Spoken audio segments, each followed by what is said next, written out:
Buen día, soy Natalia Ramírez Pedraza y vamos a revisar el tema de abordaje en nódulo pulmonar por PET-CT. Realicé la residencia en Imagenología Diagnóstica y Terapéutica en el Instituto Nacional de Ciencias Médicas y Nutrición Salvador Subirán de la Ciudad de México, al igual que el curso de alta especialidad en imagen híbrida, y es en esta misma institución en la que me encuentro laborando actualmente. Como objetivo general, tenemos que conocer las indicaciones, ventajas y limitaciones del estudio de PET-CT. Y como temas tenemos generalidades del 18-fluor-FDG, la valoración por imagen convencional y molecular del nódulo pulmonar, así como una introducción a los usos del PET-CT en el cáncer pulmonar. Como definición de nódulo pulmonar solitario, es una lesión redondeada oval con un eje máximo menor a los 3 centímetros que se encuentra rodeada completamente de parénquima pulmonar normal. Si la lesión tiene un eje máximo mayor a 3 centímetros, la vamos a denominar como masa. Tenemos dos sistemas principales para valorar los nódulos pulmonares. El primero de ellos son las guías Fleischner. Este lo vamos a utilizar para nódulos incidentales en pacientes inmunocompetentes a partir de los 35 años de edad sin ningún antecedente de cáncer. En el apartado de los nódulos pulmonares sólidos únicos, vamos a tener la opción de realizar PET-CT a partir de que estos tengan un eje mayor a 8 milímetros o un volumen mayor a 250 milímetros cúbicos. Las guías del LongRAD lo vamos a utilizar en pacientes que ya se encuentran en tamizaje de cáncer de pulmón en un rango de edad entre 55 y 80 años con un índice tabáquico mayor a 30 o en fumadores activos o en los últimos 15 años. Igualmente, observamos que en estas guías la opción de realizar un estudio de PET-CT es a partir de que los nódulos tengan un diámetro mayor a 8 milímetros. Entonces, ¿cuál es la utilidad del PET-CT con 18-fluor-FDG en el nódulo pulmonar solitario? Primero, a modo de introducción debemos de conocer lo que es un radiofármaco, el cual se encuentra compuesto de 3 partes. El primero de ellos es un radionúclido, que en este caso es el 18-fluor, el cual es el responsable de emitir la radiación, que va a ser el que nos va a permitir tener la imagen del PET. Posteriormente tenemos un ligando, que es el que lo va a unir a una molécula, la cual es la que va a trazar la vía metabólica que nosotros vamos a estudiar. El más utilizado es el FDG, que significa fluorodesoxiglucosa. Por lo tanto, el 18-fluor-FDG nos va a trazar la vía metabólica de la glucosa. Por otra parte, tenemos a las células que en su mayoría va a expresar los receptores tipo GLUT, a los cuales se va a unir entonces nuestro 18-fluor-FDG. Una célula entre mayor cantidad de receptores tipo GLUT tenga, va a traducir en una mayor fijación del FDG. Una célula entre mayor cantidad de GLUTs tenga se va a asociar a una mayor actividad metabólica y por lo tanto una mayor concentración del radiofármaco. ¿Qué condiciones nos van a condicionar un incremento anormal en la actividad metabólica? Tenemos pues el cáncer pulmonar, igualmente infecciones dentro de ellas, de las principales es la tuberculosis y enfermedades granulomatosas. Esto nos va a traducir en que un estudio puede tener diferentes falsos positivos, como los que les muestro en la tabla, y en la imagen que se muestra de máxima intensidad proyección en la derecha es un paciente que tiene el diagnóstico de histoplasmosis. Y este es un ejemplo de un paciente con granulomatosis con polengitis, previamente conocido como enfermedad de Wegener. Igualmente podemos tener falsos negativos, como es el caso de los tumores carcinoides, que como tal expresan receptores de somatostatina y no propiamente receptores tipo GLUT, a menos que estén desdiferenciados, tumores con baja actividad metabólica, como es el adenocarcinoma de bajo grado, y por la limitación en la resolución espacial del PET, tenemos a los cánceres in situ o nódulos de menor tamaño. Y en cuanto a la localización, recordemos que el PET-CT es un estudio que se realiza con respiración libre, por lo tanto, los nódulos que van a tener mayor riesgo van a ser los localizados en bases pulmonares, lo mismo con los que se encuentren adyacentes al corazón. Ahora, ¿cómo calculamos la concentración de un radiofármaco en una lesión? Tenemos diferentes parámetros que se pueden utilizar. El más común es el submax, el cual nos va a indicar cuál es el píxel con valor más alto en una región de interés. Aunque es el método más utilizado, el submax puede estar influido por una gran cantidad de aspectos.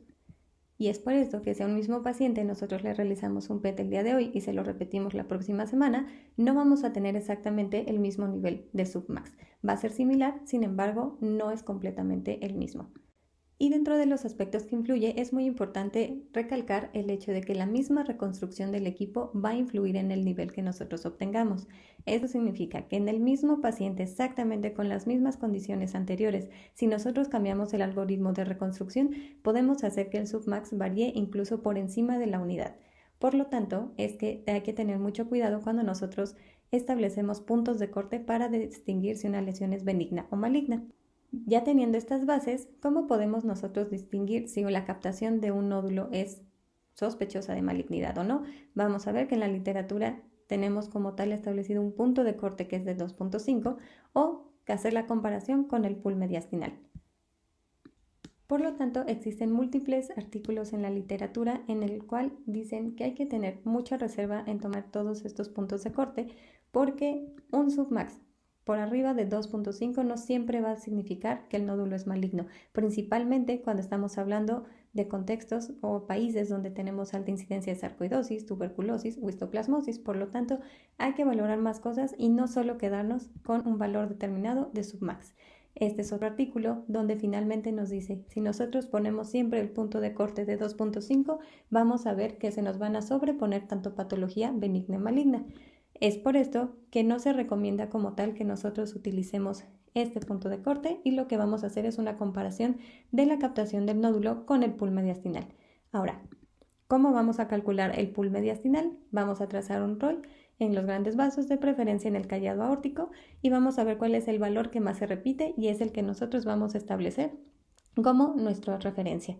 Hay que tener mucho cuidado de que el ROI que nosotros tracemos no toque como tal las paredes del vaso, porque esto nos va a incrementar el valor. Aquí vemos en la imagen pura del PET cómo las paredes del vaso tienen un incremento en el metabolismo al comparar con el pool. Y en el momento de analizar estos valores, siempre hay que tener en cuenta las diferentes histologías del cáncer pulmonar. Dentro de los tres grandes grupos que tenemos, el de células pequeñas es el que está asociado al cigarro, y dentro del carcinoma de células no pequeñas, el más frecuente en pacientes no fumadores es el adenocarcinoma. Sabemos que podemos tener entonces diferentes grados de avidez por el 18-fluor-F, siendo los más ávidos por el mismo los cánceres de células pequeñas, el de células escamosas y de células grandes. Y por lo contrario, vamos a tener con una menor avidez por FDG los neuroendocrinos, como comentamos, a menos que estén desdiferenciados, adenocarcinoma con sus diferentes variantes. Y recordemos que el cáncer pulmonar es el principal responsable de los síndromes paraneoplásicos, en especial estas dos histologías, que muchas veces esta va a ser la causa por la que el paciente llegue al PET. Nuevamente, en otras guías, a partir de cuando nosotros podemos complementar la valoración de un nódulo pulmonar con PET-CT, el Colegio Americano igualmente nos marca 8 milímetros y el francés lo que nos marca son 10 milímetros. La diferencia de estos puntos de corte o la idea de tener un nódulo que mida más de 8 milímetros es reducir lo más que se pueda los falsos negativos y por lo tanto no mandar al paciente a su casa con la tranquilidad de que no tiene un cáncer y cuando regrese finalmente ya sea un cáncer avanzado. Si nosotros marcamos el punto de corte de 8 milímetros, la verdad es que tiene muy buena sensibilidad y una aceptable especificidad. Entonces nos vamos a quedar de momento con el punto de corte de 8 milímetros. Entonces, el primer criterio es el tamaño, pero también hay otras características del nódulo que tenemos que evaluar. Lo primero es no recomendar PET si estamos viendo un nódulo no sólido. ¿Por qué? Tumores pulmonares con menor grado histológico y agresividad, como es el caso del adenocarcinoma no invasivo o mínimamente invasivo, suelen presentar un crecimiento lipídico y por lo tanto la tasa de replicación celular es baja. Entonces, generalmente se van a expresar como una zona de vidrio despulido y no van a ser habidos por FDG. Entonces, si el nódulo es completamente sólido, existen características que hay que ir evaluando. El primero es el tiempo de duplicación. ¿Qué significa? Que un nódulo crezca más del 26%, ya sea en su eje máximo o en el volumen total. ¿En qué intervalo de tiempo? Va a depender de acuerdo a la literatura, de acuerdo al Colegio Americano, es entre 20 y 400 días. Y de acuerdo a las guías Fleischner es entre 100 y 400 días. La idea de tener este intervalo es porque nódulos que incrementen en menos de 100 días esperamos que sea una causa benigna, principalmente infecciosa o una patología granulomatosa, como es en este caso de un paciente con enfermedad de Wegener. Y cuando un nódulo incrementa en más de 400 días, también puede orientar a una patología benigna o si es un cáncer, se va a tratar de un cáncer poco agresivo. En cuanto a la morfología, sabemos que bordes circunscritos, lisos, bien delimitados orientan a una patología benigna y bordes espiculados e irregulares orientan a una patología maligna. Existe un mayor riesgo de cáncer pulmonar en los nódulos que están localizados en lóbulos superiores. Hay que valorar adecuadamente la densidad, tomando en cuenta calcificaciones, patrón de las mismas, contenido graso, porque igualmente podemos tener nódulos benignos, como es en el caso de un amartoma. Aparte de estas características, en este artículo recalca también la importancia de ver cómo es el comportamiento del nódulo cuando nosotros administramos material de contraste. Si nosotros vemos que incrementa 15 unidades Hounsfield o más, orienta a una patología maligna, y si es por debajo de 15 unidades, orienta a patología benigna. Utilizando este criterio podemos incrementar una sensibilidad de hasta el 89%. Aplicando todos estos criterios por imagen, este paciente se le indicó un estudio con PET-CT y observamos que el nódulo tuvo hipermetabolismo y fue compatible con un carcinoma de células pequeñas. Y otra recomendación que nos marcan es siempre valorar la probabilidad de malignidad en un paciente. ¿Cómo se va a calcular? Vamos a juntar tanto los criterios por imagen como las características del paciente y lo vamos a poder englobar en estos tres grupos, ya sea por medio de tablas o hay calculadoras que nos ayudan a dar este resultado. Si nuestro paciente nosotros lo ubicamos en el grupo de muy baja probabilidad, no está indicado hacer un PET-CT y el seguimiento de este paciente tiene que ser con tomografía. Si lo ubicamos en el de baja probabilidad, sí está indicado porque lo que estamos buscando es descartar malignidad. Este es un ejemplo de un paciente con riesgo intermedio en el que observamos que el nódulo cumple todas las características de ser sospechoso por imagen y al momento de realizar la valoración metabólica observamos que el submax del nódulo es menor al fondo mediastinal, por lo cual se concluye como un nódulo sin metabolismo. Sin embargo, es muy importante recalcar que en estos pacientes un PET negativo no nos va a excluir por completo que sea un nódulo maligno, por lo que siempre se debe de realizar un seguimiento con tomografía en 6 meses. Ahora, ¿qué se puede realizar cuando nosotros tenemos un PET negativo? Lo primero es siempre ir a nuestra imagen no corregida.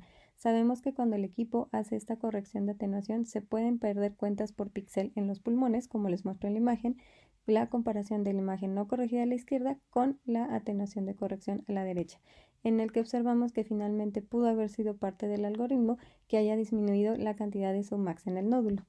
En cuanto a las imágenes tardías que se toman desde 1.5 a 4 horas post inyección, tenemos dos metaanálisis grandes, los cuales dicen que no es algo que esté completamente recomendado, ya que la exactitud diagnóstica es muy similar, por lo que no se deben de realizar de manera rutinaria.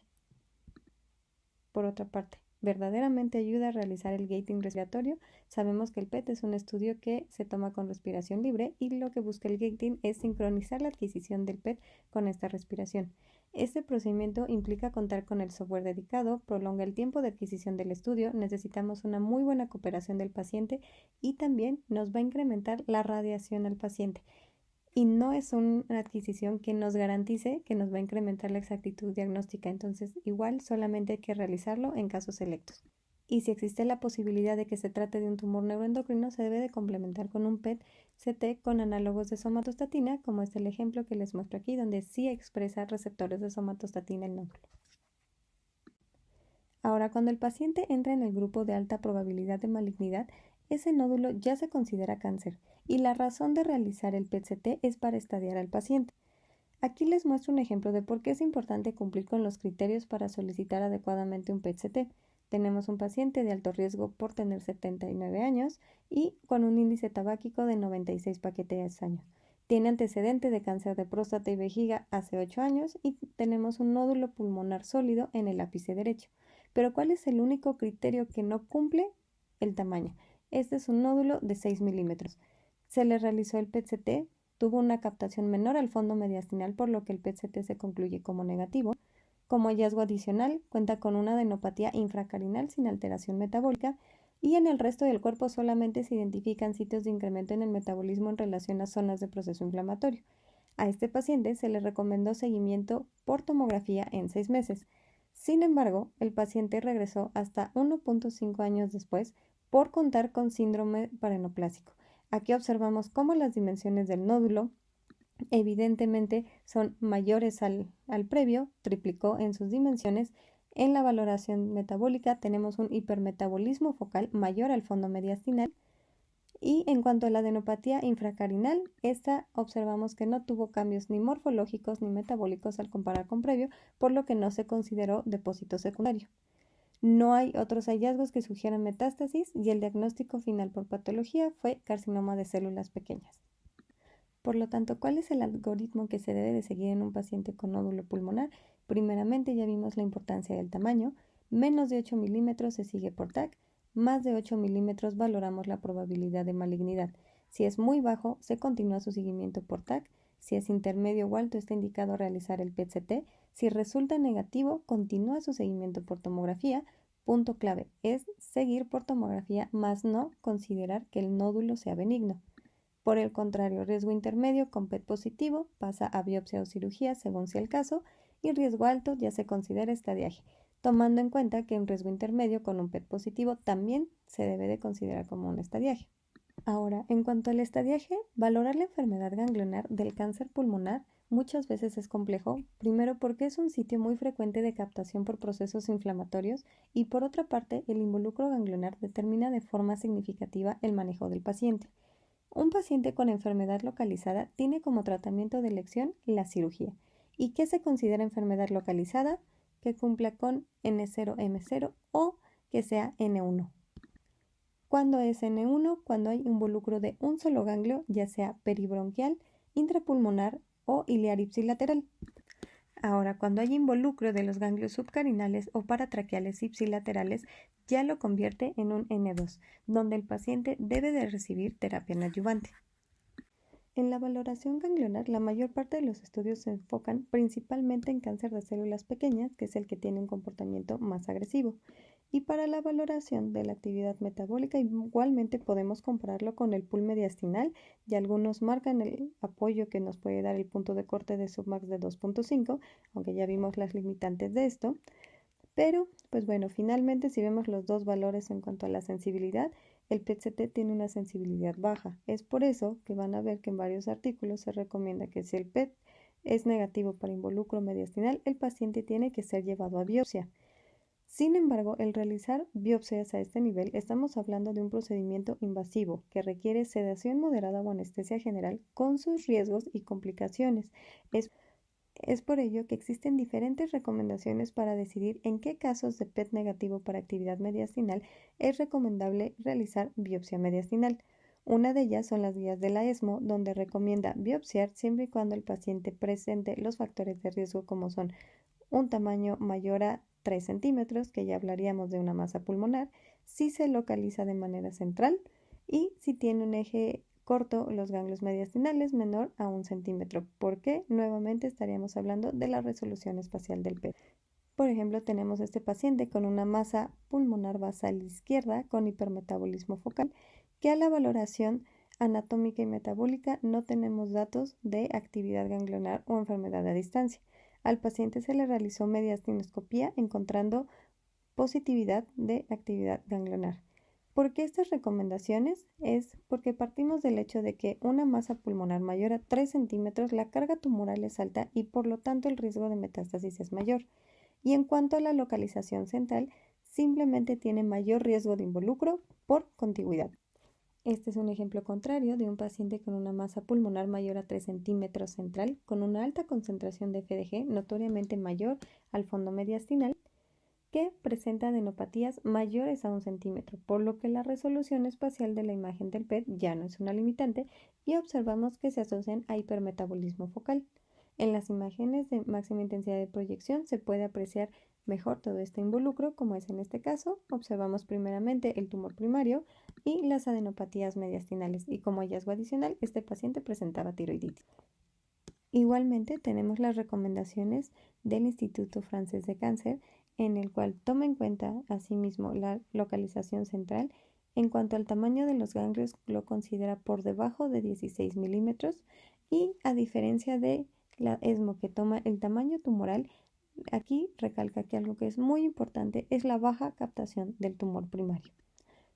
Como ya revisamos, un paciente con adenocarcinoma es poco ávido por FDG, como es el ejemplo que les muestro. Si el tumor primario tiene una baja captación y es el sitio de mayor carga tumoral, tenemos mayor riesgo de tener falsos negativos en el involucro mediastinal, como fue en el caso de este paciente. En la imagen de máxima intensidad de proyección observamos que el único sitio de captación anormal del radiofármaco es el nódulo pulmonar y no observamos ninguna alteración a nivel mediastinal. Nuevamente, enfocándonos en el carcinoma de células pequeñas, tenemos las recomendaciones que se realizaron en conjunto con la ESMO y la Sociedad Europea de Cirugía de Tórax, donde compararon si considerar los factores de riesgo tiene verdaderamente un efecto en la precisión diagnóstica.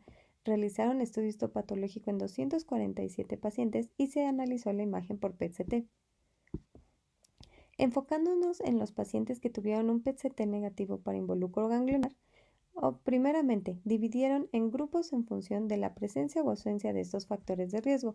Si no tenían factores de riesgo, donde la recomendación es que el paciente vaya directo a cirugía, obtuvieron un falso negativo, que resultó ser un estadio N2A1, que no tiene como tal un gran efecto en la supervivencia del paciente. Por otra parte, los pacientes a partir de un factor de riesgo se realizó mediastinoscopía y obtuvimos una especificidad del 93%. Pero igualmente se obtuvieron 5 falsos negativos, de los cuales 4 fueron pacientes que contaban con 3 factores de riesgo, por lo que se hizo una modificación 1, donde el punto de corte para establecer si el paciente se recomienda que pase directo a cirugía o primero se debe de realizar una mediastinoscopía es que cumpla con los 3 factores de riesgo. Si comparamos los resultados, solamente cambió de posición un paciente. Y si hubiéramos seguido esta recomendación, 2 pacientes hubieran pasado directo a cirugía cuando ya tenían afección ganglionar. Cabe recalcar que el cambiar a un estadio N2A2 no tiene como tal un impacto significativo en la sobrevida del paciente. Entonces, sí es recomendable basarse en los factores de riesgo para disminuir el número de pacientes que son llevados a mediastinoscopía por la morbimortalidad que este procedimiento conlleva. Sin embargo, es una situación que cada centro debe de acordar de manera multidisciplinaria.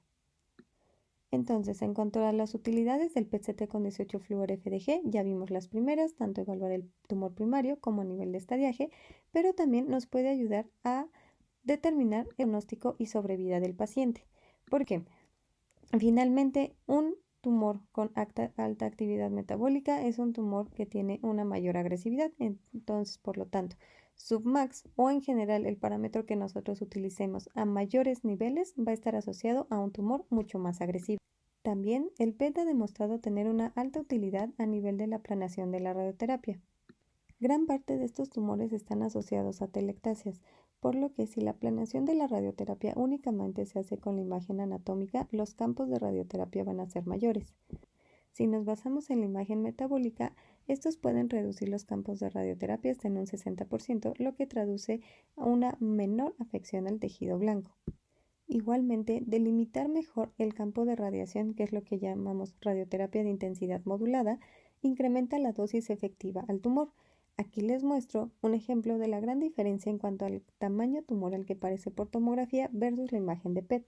Al disminuir el campo de radiación, igualmente vamos a disminuir las complicaciones secundarias de la misma.